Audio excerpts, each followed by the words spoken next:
ये है एक ऐसे इंडियन शख्स की कहानी जो कभी किंग ऑफ गुड टाइम्स कहलाता था। विजय माल्या अपने शानदार लाइफस्टाइल और लग्जरी पार्टीज के लिए मशहूर।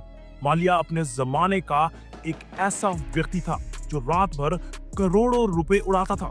जहां दुनिया के बिलियनियर्स प्राइवेट जेट्स अपने नाम से रखते थे, वहां विजय माल्या के पास एक प्राइवेट बोइंग 727 प्लेन था।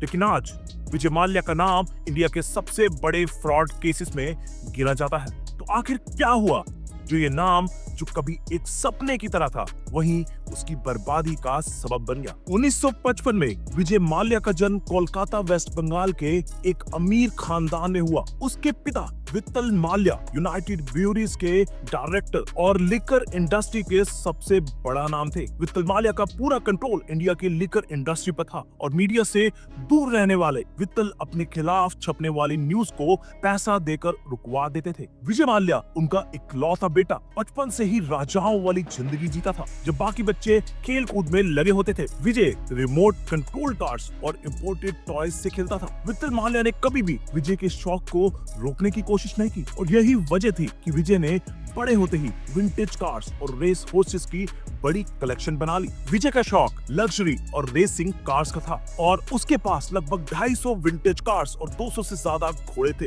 वित्तल माल्या इस शौक से खुश नहीं थे क्योंकि उनका मानना था कि ऐसे शौक वाला इंसान कभी अच्छा बिजनेसमैन नहीं बन सकता। लेकिन विजय माल्या अपने महाराजा वाली लाइफस्टाइल से पीछे नहीं हटा। 1982 में विजय माल्या ने इंडियन ग्रैंड प्रिक्स जीती और नेशनल चैंपियन बन गया। उसके रेसिंग का शौक और भी बढ़ने लगा, लेकिन उसकी जिंदगी में एक ऐसा मोड़ आया जिसने सब कुछ बदल कर रख दिया। वित्तल माल्या की हार्ट अटैक से अचानक मौत हो गई। उस वक्त विजय सिर्फ 28 साल का था और पूरे बिजनेस एम्पायर की जिम्मेदारी उसके कंधों पर आ गई। जिन लोगों ने ये सोचा था कि विजय अपने लेविश लाइफस्टाइल की वजह से यूनाइटेड ब्रूअरीज को संभाल नहीं पाएगा, उन्होंने गलत सोचा। विजय ने अपने पिता के बिजनेस को नए लेवल पर पहुंचाया। उसने किंगफिशर बियर को अपने लिए एक फ्लैगशिप प्रोडक्ट बनाया और उससे यूथ ओरिएंटेड ब्रांड बनाने का फैसला किया। उस वक्त बैंगलोर में पब कल्चर नया शुरू हुआ था और विजय ने इस ट्रेंड को कैपिटलाइज करते हुए किंगफिशर बियर को यंग जनरेशन में पॉपुलर बनाया। पब्स और बार्स में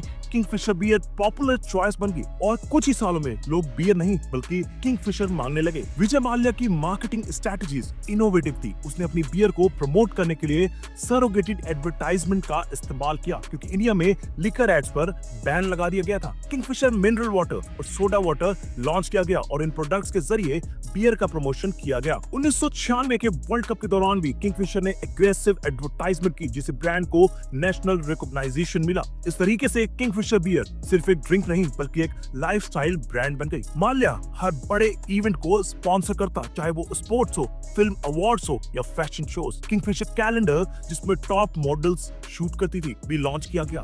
दीपिका पादुकोण, कैटरीना कैफ और नरगिस फाकरी जैसी मॉडल्स ने इस कैलेंडर से अपने करियर की शुरुआत की। विजय माल्या की एम्बिशन लेकर इंडस्ट्री तक सीमित नहीं रही। 2004 में उसने किंगफिशर एयरलाइंस लॉन्च की जो एक लग्जरी एयरलाइंस थी। इस एयरलाइन का लॉन्च इवेंट उसके बेटे सिद्धार्थ माल्या के 18th बर्थडे पर रखा गया और ये एक शानदार इवेंट था जिसमें हाई प्रोफाइल सेलिब्रिटीज शामिल हुए। माल्या ने अपनी एयरलाइन को इतनी लग्जरी बनाया कि फ्लाइट अटेंडेंट्स के यूनिफॉर्म्स फेमस फैशन डिजाइनर से डिजाइन करवाए। एयरलाइन में प्रीमियम सर्विसेज थी जो किसी भी बजट एयरलाइन में नहीं मिलती थी। लेकिन माल्या का ये डिसीजन उसकी डाउनफॉल का पहला कदम बना। विजय माल्या ने अपनी एयरलाइन को इंटरनेशनल बनाने के लिए एयर डेक्कन, एक बजट एयरलाइन को एक्वायर किया।